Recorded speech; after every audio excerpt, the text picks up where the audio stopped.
audience, talking shop, taking requests, and sharing our favorite setups. It's about that time where we're going to review a bunch of indexes, stocks, currencies, gold, silver, Bitcoin, and pretty much anything else and share our insights. If you're wondering what trades I'm in, if you're wondering what trades I'm taking, and you'd like to see exactly how I'm trading everything, you can actually follow my trading signals. If that sounds like something you're interested in, we'll share a link in the chat. You can sign up. You can sign up directly with the link or speak to a support rep if you have any questions. If you're asking, what do I trade? Pretty much everything. Indexes, ETFs, stocks, options, futures, Forex, and crypto. Thoughtful analysis, active trading. Check it out. And now, back to the show. What's happening, everybody? How we doing?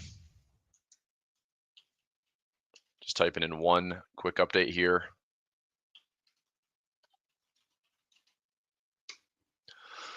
Okay, getting close to take profit on SPX. Another 3 cents is all I need. Prices come back to center very nicely. Let's go. Hopefully that will trigger here in just a couple of minutes.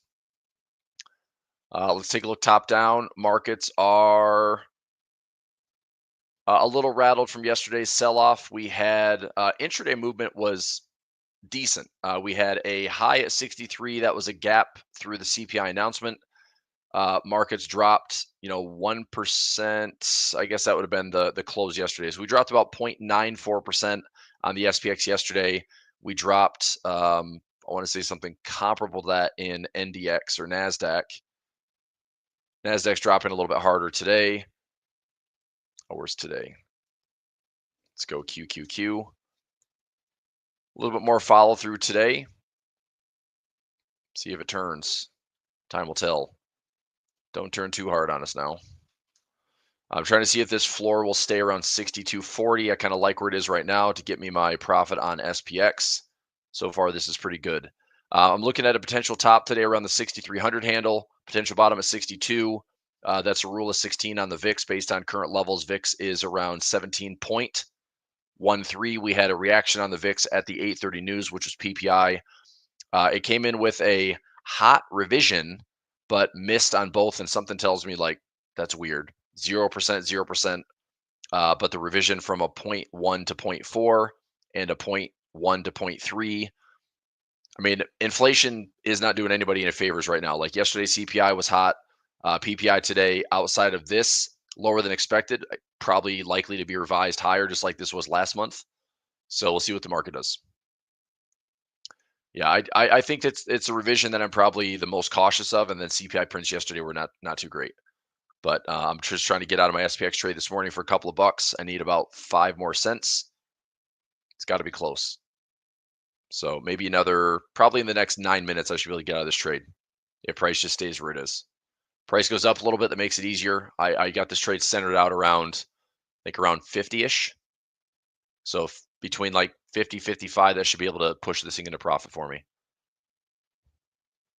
And then for the day, yep, there we go, just hit target. So that's profit target hit. And by 10:22 a.m. Eastern time, profit target hit. Boom. So taking that as a winner.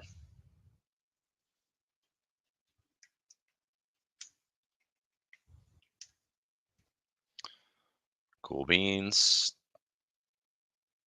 Take a little win there. Off we go. Okay, and I'll watch to see if I can find another trade for the day. So if we, I mean, we could kind of hang out in this level for the day. That might be one of those fancy little like iron butterfly trades where you can, sell the middle and give yourself some credit.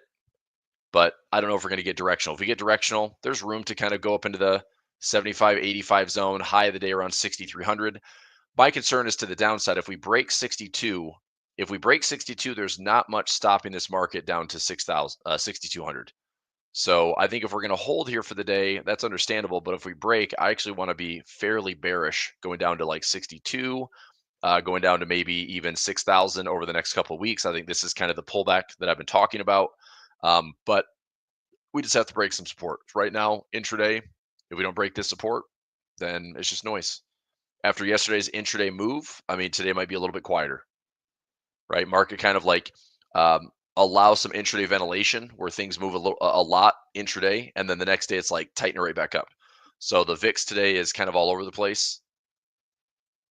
VIX was, smashed down on PPI and then it comes right back up and it's just kind of choppy between this like 16.5 and 17 VIX.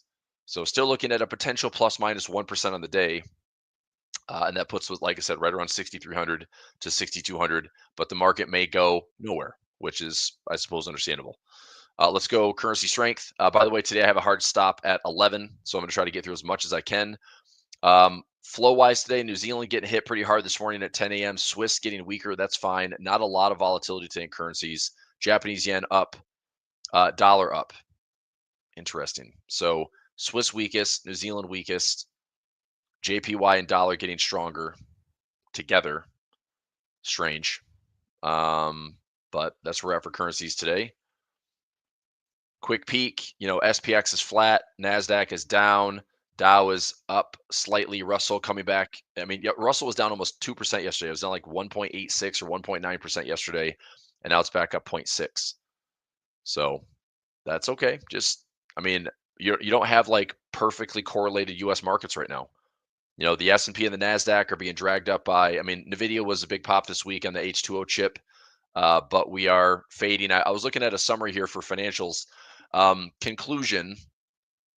Okay, this is. I looked at. I just did some AI diving here and pulled J.P. Morgan, Wells Fargo, Citigroup earnings and transcripts and earnings calls to give me a summary of what's happening from the positives, negatives, the economy, the consumer, and anyway, here's conclusion. So strong earnings driven by robust consumer banking, investment banking activity, but their forward guidance, which we didn't have last quarter, nobody really talked about anything forward guidance wise. Forward guidance reflects a cautious outlook due to tariff-related uncertainties, potential economic slowdown. JP Morgan is the most optimistic, citing a resilient economy and positive policy developments, while Wells Fargo Citigroup emphasized client caution, macroeconomic risks.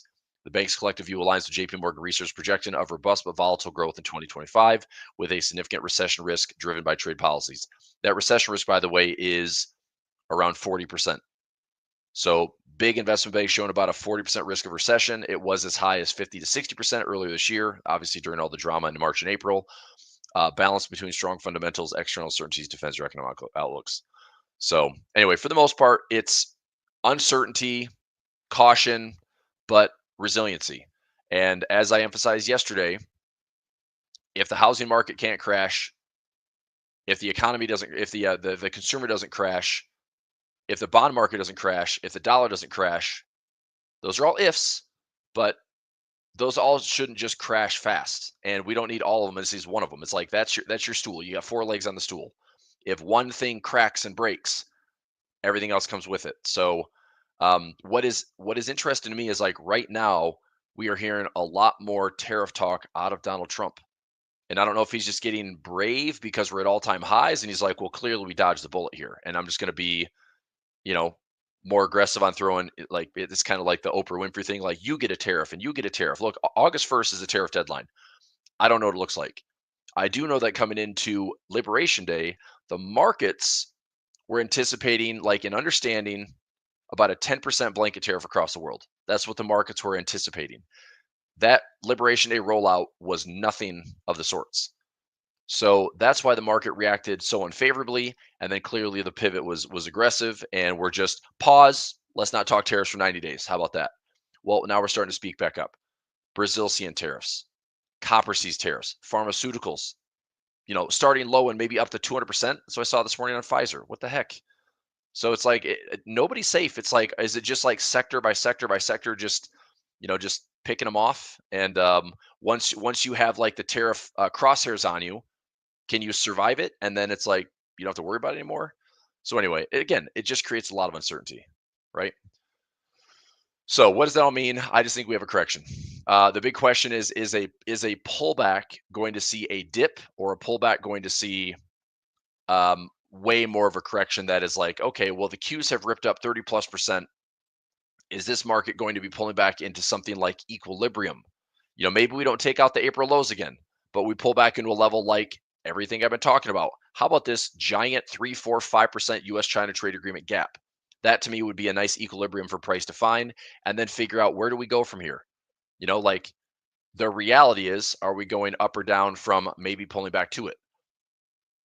And I know that getting there is not going to be easy, and I know getting there is not going to be fun. If we get there, it's not going to feel good. I can promise you that it's not going to get there like, oh, just a little smooth 5 and 10% correction. That doesn't happen. Not in today's market. So how we get there could be really nasty, really violent. But just have the courage to buy good levels, have the courage to position some trades. Hopefully, with a spike up in volatility, that gives us a good chance to be premium sellers and sell those expected moves, which are going to be greater than the actuals. That's how we make some good money. Okay. Myra 0 DTE pattern day trader rule.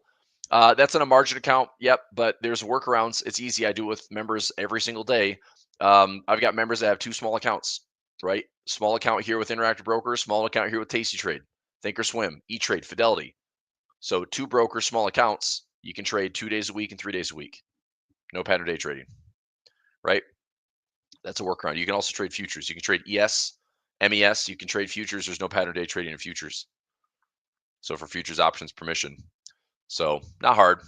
And also I wouldn't be surprised from, some of the connections I have with CBOE and Tasty that I know that they're pushing hard to try to get some of that additional, trader love out there where there will be no more pattern day trading, because I think the US is the only country that does it. I don't think Canada has pattern day trading rules. Europe doesn't have pattern day trading rules. Asia doesn't have pattern day trading rules. Their margins are different. Their leverage is different. But pattern day trading, I think, is only in the US, and it's only on margin accounts. So hopefully that's something that goes away. It's like trading has been very retail trader friendly the last few years. Zero commissions, very low fees. Like entry only. Like I pay entry only commissions on my options. So hopefully that stuff goes away. It'd be nice. But yeah, or you can just have a cash account. Cash account, you always have enough cash. I mean, buying power for the trades I do is anywhere between like $500 and $2,000. So if I have enough cash to cover that trade and trade it every single day, there's no pattern day trading. Your only option is Interactive Brokers. Gotcha. So you literally have no other broker. Yeah, that's okay. I mean, you still get 3 days a week, and if you're in my class, we've kind of narrowed down like the ideal trading days to Mondays and Wednesdays. So, I mean, if push comes to shove, if you're worried about the pattern day trading, Mondays, Wednesdays are, to me, data wise, the two best days to do it over the last 3 years. That's what we've shown. So, I mean, there's definitely workarounds. Okay. All right. So let's go a little top down here. SPX. Yesterday's candle kind of put in a shakeout around 6,300. Right now, if we zoom in, 6,300, 6,200, that to me is this little narrow level and I don't think we break too much higher than 63. I think this kind of puts in a bit of a range play. Going back here on this price action, I mean, I don't think I'd be terribly surprised to see this is the resistance area. And intermediately, we have about a 6240 support and a 6200 support. So I'll make this a little bit smaller. But if we see price dancing around in here, obviously this is just a bunch of noise. So this is all noise. If we break below 62, that's when things get a little bit more quick to the downside, probably heading towards 6,000 or lower. But this is the hard part about timing the market. I don't know if this market's going to do it today, do it tomorrow, do it in a week or two. I don't know. I don't care. But I do know that if we get below 6,200 with some conviction, that's the best time to appropriately bearish. So an example would be if we break below 6,200, every day I come to the market, I could probably do a bear call spread and have a chance to do pretty well. Right? If we're going to break down and go lower, we might gap lower, we might head lower, we might intraday price action go lower, but bear call spreads could be great down to 6,000 or lower. But if we don't break that 6,200, all I'm doing is guessing and wanting and begging the market to go down when it doesn't want to budge. So don't force trades, especially based on time. It's like until price proves some confirmation, don't force the trades, right? But when price finally proves a break below 62 with some conviction, then yeah, I can focus on maybe open up the floodgates for like 200 to 300, 400 points down, and that's fine. It's not the end of the world. Like it's literally like a 5% correction. But to do that, you might have some direction. And that could be, 0 day every day the market's down. That's rare. But usually it's going to be the market's going to try to gap lower. Okay. So if we did like a week expiration or a 1 or 2 day expiration. Just try to get the traction to head that way. Make sense? All right. Um, I'm going up. So Ken on dollar Swiss, I'm looking at like 85 to 8,600 on dollar Swiss. That's where I'd like to take some profit on that currency. Okay, all right. Like I said, I got about 25 minutes where I have to stop. So let's do some more top down. Currency strength, interesting flows. Japanese yen a little bit stronger. Not a ton of volatility. Swiss weakest. New Zealand also joining, which I think is kind of interesting to get that. New Zealand's coming out of nowhere. Aussie also dropping a little bit, but it's mainly yen up, dollar up, and then the pound was kind of strong all morning. But New Zealand, look at this, strongest overnight. Now one of the weakest. Volatility. Um, right now, Nasdaq is clinging to a flat day, 0.07. Qs are down slightly. Dow is up, and Russell is up a little bit. Okay, volatility index up over 17. Let's go. Dollar index again maintaining a bid. Daily time frame, lots of candles on the way up. I still think this has a bid, maybe a pullback, maybe a bid, maybe like a little three-wave move to get this thing back up. I keep saying like 101 to 102. So am I really long the dollar? No, I'm not really long the dollar. I'm just saying don't sell, don't short the dollar. So I saw the euro dollar was down like 60, 70, 80 points. That's fine. Like this is the inverse of euro dollar pretty much. Oil 65 support for now. I'm hearing rumblings of OPEC cuts coming in August, so that might keep the floor in around 65. But I have a futures trade on down to $50, not 55, $50. So I'm giving myself a little bit more wiggle room for price to maybe fall, but still offer a couple $100 in oil. That wasn't out super far. I think I went out to December to see if oil just stays somewhat resilient. Natural gas, 1574. I have a covered call at 16. That's part of my diagonal spread. I guess it's just a sell call, my diagonal spread. Gold, not much happening here. Not too exciting. I still think gold has to find a 144 to 200 moving average this year. I'd be shocked if it didn't, but I think we're just going to go sideways for a while. Silver, pullback. If we pull back to $36, it's still very well supported. If we pull back and this becomes kind of a nasty pullback, it's still very well supported. The deeper we pull back into here, or if you have a price where it closes below the 200, then closes back above, closes below, closes back above, to me that's a great spot to get long. So I'm still long on silver until about $48. That's my price target. I'm gonna hold silver for a while. Okay. But if we pull back to a 50-day or a 100-day or even this 200-day, if we pull back and go back above, I'm going to add more exposure, probably a silver futures trade, probably adding some SLV, I don't know, probably some naked puts, honestly, and just see if that level holds and gets back up into highs again. I don't know if it's going to pull back that deeply, though. This was a pretty convincing breakout. That breakout there, we just have good levels. The 21's a little aggressive. The 50 to 100, I think we could find some support. So I like some silver. SPY, just take 10 times less on the SPX. I mean, basically, if we break 620, on the SPY, it's a little bit lower than that. It's going to break this 618. So we're looking at a high around 628. So 628 on the upside would be my resistance level. If we break the floor around 618 to 619. Okay. So if we break below 618, 619, I think we have room to fall into the 610, 600. 600, honestly. I think we fall to 600. So it's just this little tiny box right there. If we break below that, I'd be looking for this level to get filled. That's the ceasefire gap, a pullback of anywhere between 5 to 10%, and gap there for the ceasefire, gap here for the U.S.-China trade agreement pause, and somewhere in there the market kind of settles in to see where's reality. Okay, we'll see. But what I'm really looking for is if we pull back, I'm not just going to start buying the dip. What I'm going to start doing is looking at positioning for options. All right, I am not just buying the dip, because if this thing gets deeper and more violent, and maybe we pull back into this, clustered like Liberation Day nonsense and trade war nonsense. Maybe we're right in here because what do we have? maybe trade war round 2, and the market doesn't know how to price it in yet. So we could have more volatility ahead. So I'm just cautious, as I should be. But we have an unpredictable president. We have an unpredictable president that is throwing policy out left and right. I know this big beautiful bill got passed, but on top of that, what the big beautiful bill is not pricing in is potentially a trade war that we saw a taste of in April until we pivoted off of it. So I don't know. It really just depends. Like, do countries line up and say, "Yep, we'll go to business for the U.S. and we'll pay these. We'll happily pay all these tariffs"? I mean, probably no. Nobody wants to. So big trading partners like Eurozone, like Japan, I mean, even Canada, Mexico. It's crazy that like our closest like geographical allies were willing to tariff the crap out of them. So anyway, that's where we're at.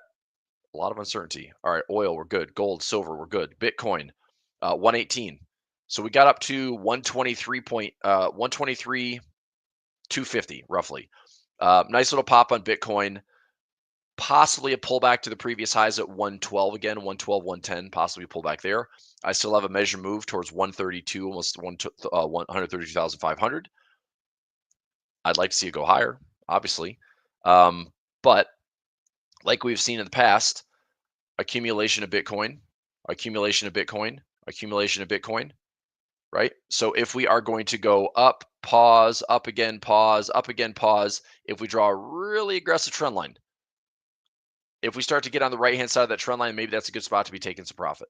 If you want to take profit, I will be probably trailing, buying more puts if I feel like we're going to get a downturn. And bigger picture, I'm still liking the exposure in Bitcoin. Okay, if we have stickier inflation, higher yields, weaker dollar, gold's going to go up and Bitcoin's going to go up most likely. So I don't think this is something I just like. What a good trade on Bitcoin. I'm out. I mean, Bitcoin's been an ongoing campaign trade that just continues to get a little bit more legit, a little bit more mainstream.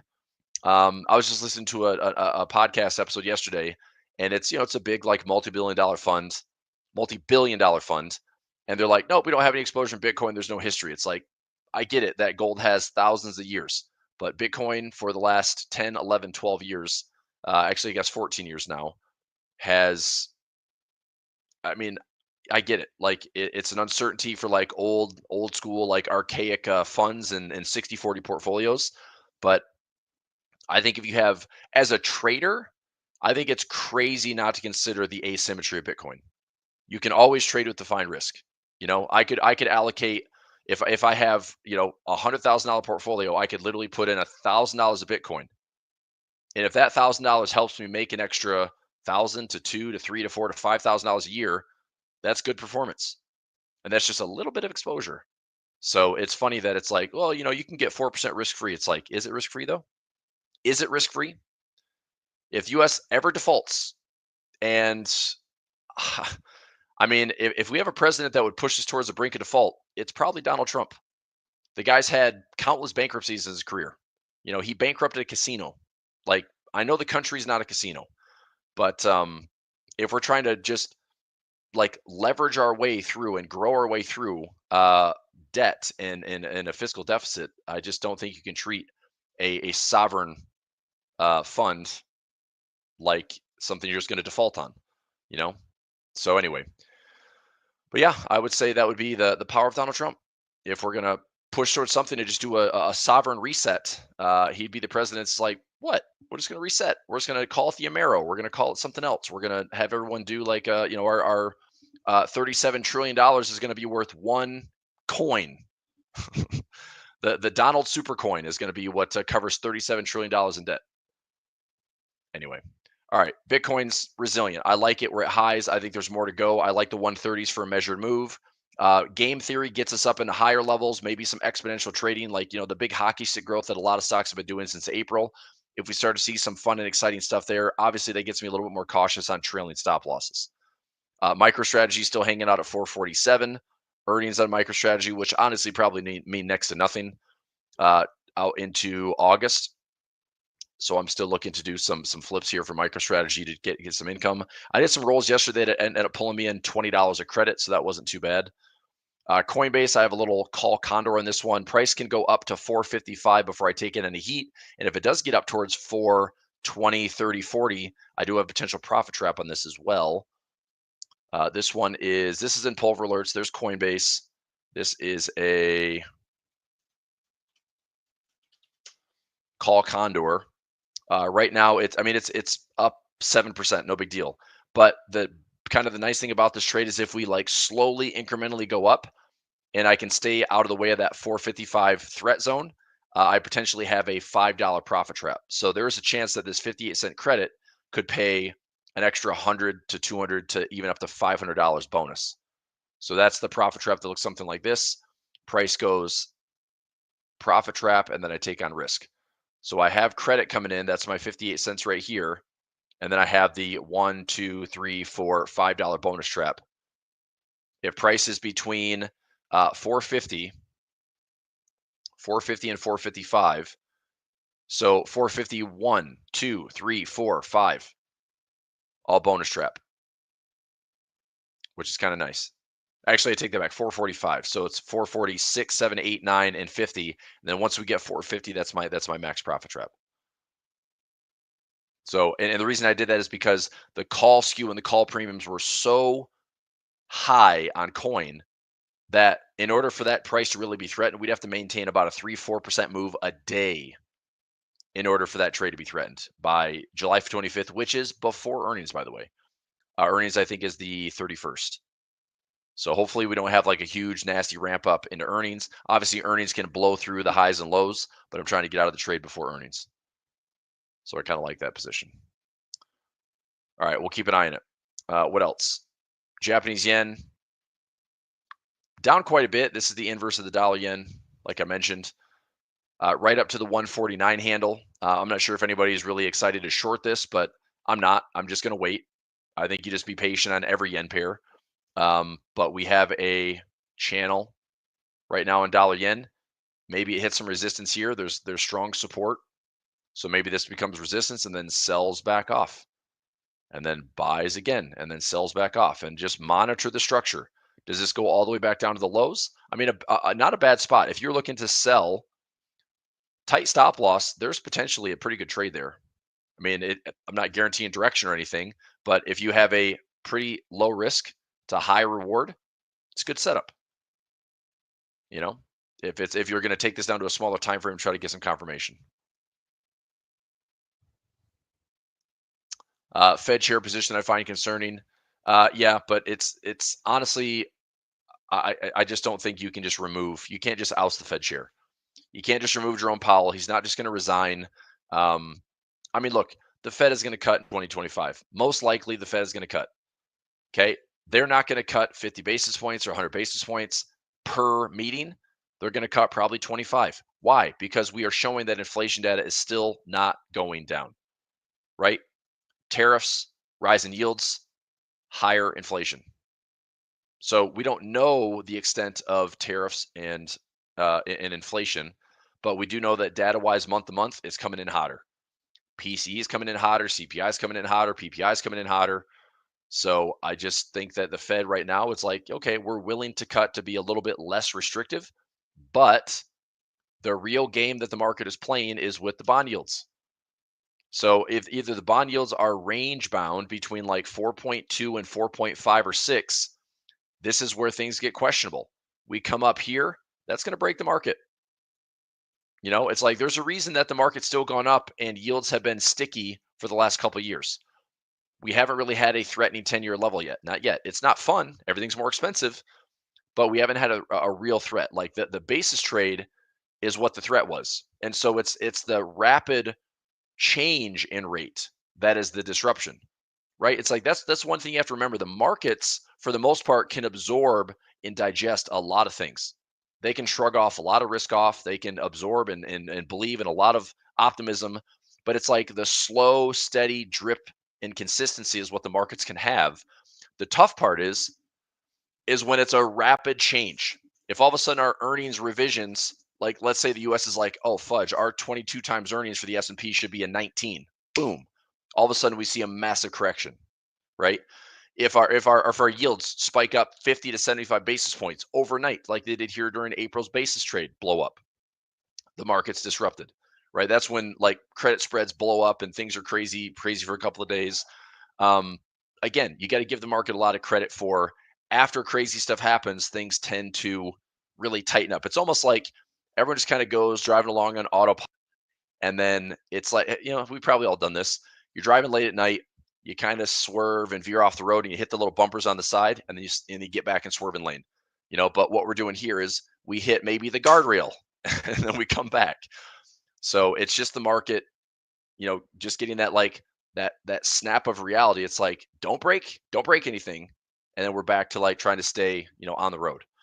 So I mean, this gets disruptive if we're up into like, fresh highs in the US 10-year yield. If we get up to 4.8, 4.95%, I think this is what's happening.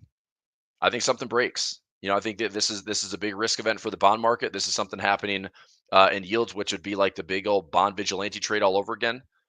And the bond market's trying to tell us, stop doing this, or it's going to be heading towards trouble. So I think as long as we kind of stay in this annoying range, it's just in coast mode. We're not quite stalling yet, but I don't know. There's a lot of uncertainty, and that's really the reality. So that is why even on a dip, I'm not just buying the dip.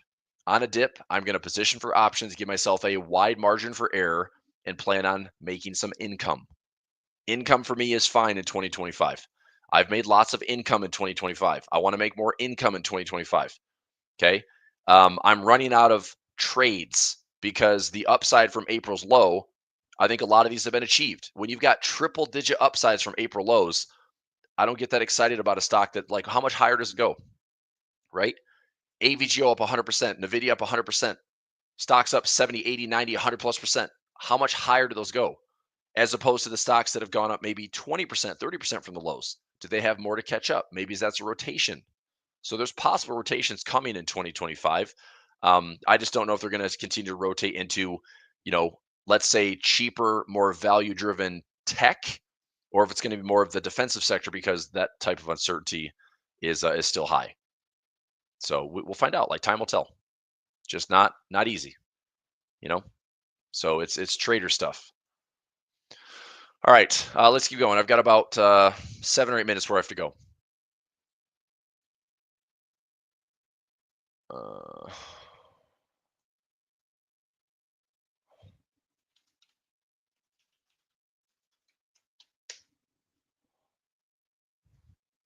okay, so we did gold, bitcoins. We did gold, silver, Bitcoin. Talk bonds. Get some Mag 7s in here. Let's get some currencies in. Currencies. Let's go China for a second. HSI pulling back a little bit just off of these recent highs. QQQ still have a ways to go. Alibaba had a nice little pop this week. That's actually a great push up towards 117. Baidu, look at this freaking stock, man. Gosh, this stock can't catch a break. Stock's up to $94, back down to $86 in 2 days. That is so much volatility on this stupid stock. Good Lord. I mean, I took a credit spread. I'm not doing anything else. I'm just hanging on to some shares. This is exhausting to watch. It really is. And I don't know if this is more trade war stuff. Like, why is it down? Let's see here. Asian equities trading in the U.S. ADRs drop Wednesday's trading. Baidu's maintained a buy by Jefferies. Shares rise. Uber partnership. I mean, that's what I saw. It's like they're going to introduce like robo taxis into Baidu, robo taxis into Uber. I'm hoping Lyft sees the same thing, but it's just not, like, nothing sticks. Uber's down off the highs. Lyft had some excitement up to 1750. Now it's down to 14. I do have to take some profit on my Lyft calls. I could probably get out of those. I need some more. My break even. I mean, I don't know. I might just.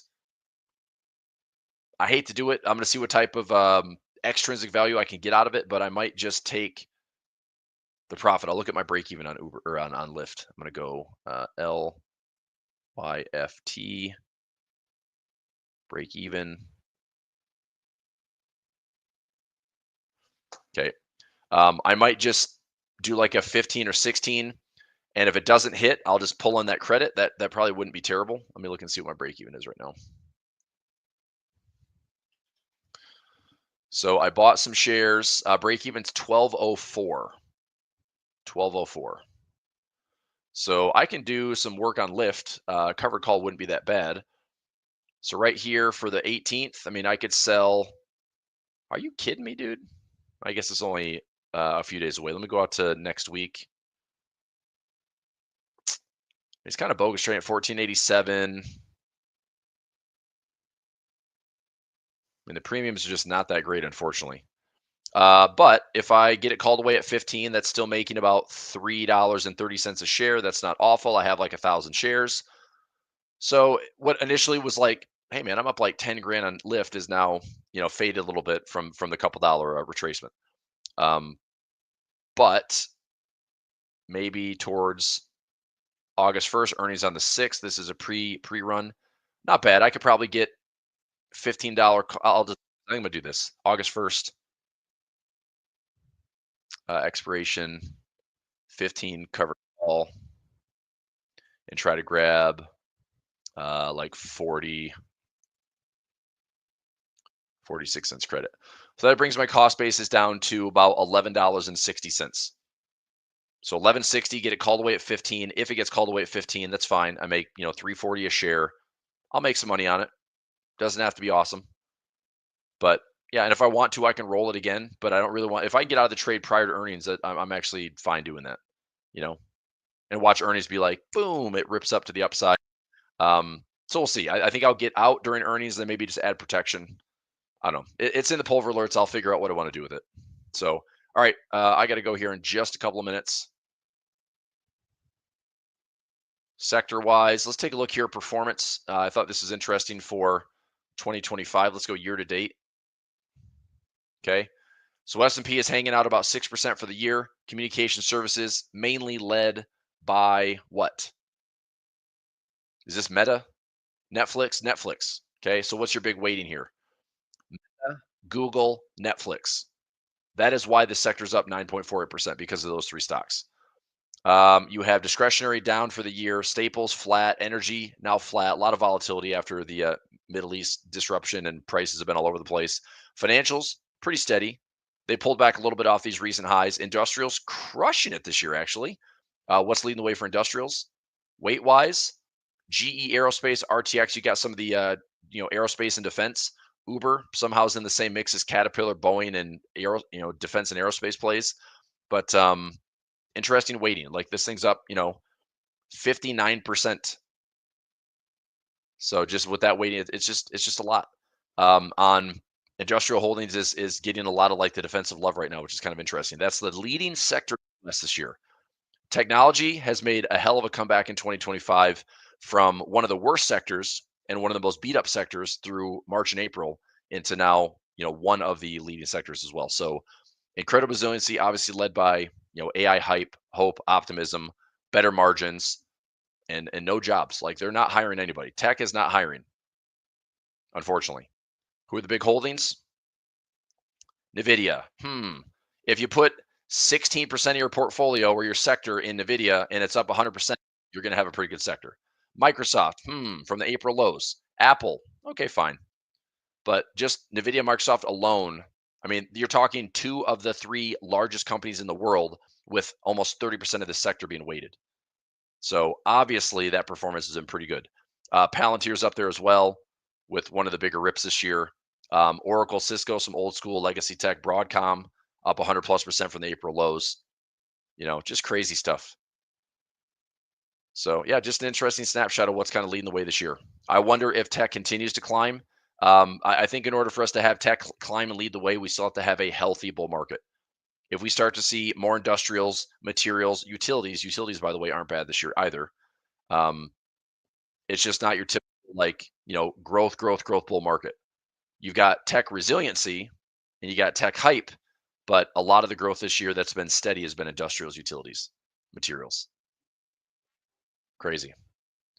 So, all right, currency wise, I've got like 1 minute. So I'm just going to go currency snapshot here. Japanese yen getting stronger, dollar taking a dip. Do we have news? No, we just took a big dip here the last like 10 minutes. So dollar taking a nosedive, Japanese yen up, Swiss and New Zealand still at the bottom. Let's take a look at the DXY really quickly before we go. Yeah, a little bit of a quick move on the dollar. Let's look at the last like 15 minutes. Not sure what that is, but that's a big move on the dollar. Is there some announcement? Oil inventory? I mean, no, not really. Just a big candle. So keep an eye on it. All right, I'm going to bounce. Like I said, hard stop, so I got to go. Let's go back and do this again tomorrow. And we're looking to maybe break this intraday floor at 62.40, which is why I didn't want to call the level here. So I got out with my SPX trade this morning for profit. Good. Now if the market gets some flow for the day, do we end up selling off towards 62?